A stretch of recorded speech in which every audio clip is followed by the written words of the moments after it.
Hi,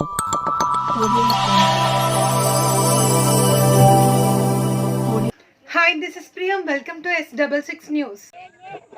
ఈరోజు ఉపాధి హామీ వేదిక పైన మరి S66 న్యూస్ SSG న్యూస్ వారికి ప్రత్యేకమైనటువంటి ధన్యవాదాలు తెలియజేస్తూ మరి ఉపాధి కూలీల తరఫున మాట్లాడేది ఏంటిదనంటే 2021, 22, 23 సంవత్సరాలలో చాలామందికి కూడా మరి ఉపాధి హామీ చేసినటువంటి మరి కూలీ దినాలకు సంబంధించినటువంటి డబ్బులు ఇప్పటికి కూడా రాలేనటువంటి రోజులున్నాయి.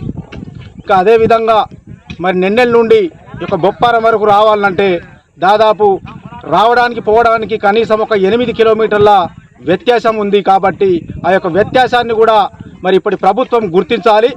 అంతేవిధంగా ఇంకా ఏదైతే ఉన్నదో ఉపాధి కూలీలకు ప్రమాదవశాత్తు చిన్న ప్రమాదమైన మరి వారికి రోజువారీ కూలీ ఏ విధంగా ఉంటుందో మరి అదే విధంగా కూలీ కట్టివాల్సిన అవసరం మరి కేంద్ర ప్రభుత్వాన్ని కానివ్వండి, రాష్ట్ర ప్రభుత్వాన్ని కానివ్వండి, మరి వాళ్ళు చొరవ తీసుకోవాలి. అదేవిధంగా ప్రతి ఒక్క ఉపాధి కూలీకి ప్రమాద బీమా, ఒకవేళ చిన్నదైనా కావచ్చు పెద్దదైనా కావచ్చు, ప్రమాద బీమా మరి ఉపాధి కూలీ సమయంలో ప్రమాద బీమా వారికి కంపల్సరీ కూడా ప్రతి ఒక్క కూలీకి వర్తించే విధంగా చొరవ తీసుకోవాలి.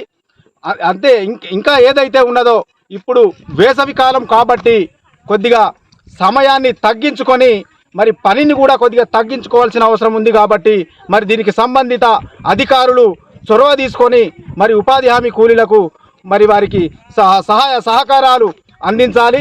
అదేవిధంగా దీనికి సంబంధించినటువంటి ఫీల్డ్ అసిస్టెంట్లు కూడా ఎన్నో గ్రూపులు ఉన్నాయి.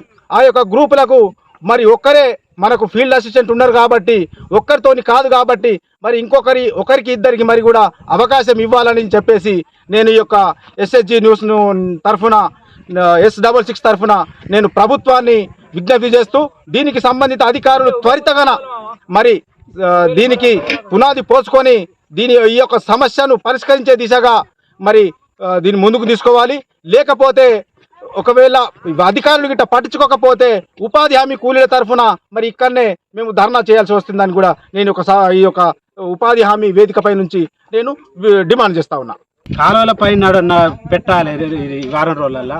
నేను ఏ సాబుని అడిగినా ఇరిగేషన్ వేసాను అంటే నేను చెప్తా చేస్తా అంటాను. మొన్న నడిచింది ఒక 3 వారాలు నడిచింది. ఇంకొక 4 వారాల పని నడితే కాలువలు మంచిగా అవుతాయి, చెరువుల్లో నీళ్ళు ఉంటాయి, రైతు కూడా మంచిగా నీళ్ళు వస్తాయి.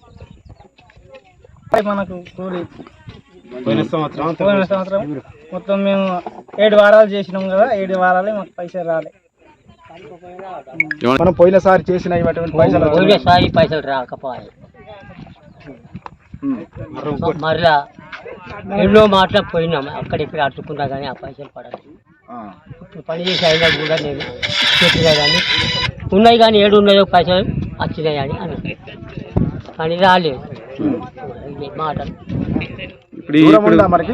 ఊరికి దూరం ఎంత ఉన్నది? ఊరికి 8 కిలోమీటర్ల ఉన్నది దూరం. ఇంత దూరంలో వచ్చి కష్టపడ్డాం, కాలువ కూడా కష్టపడ్డాం.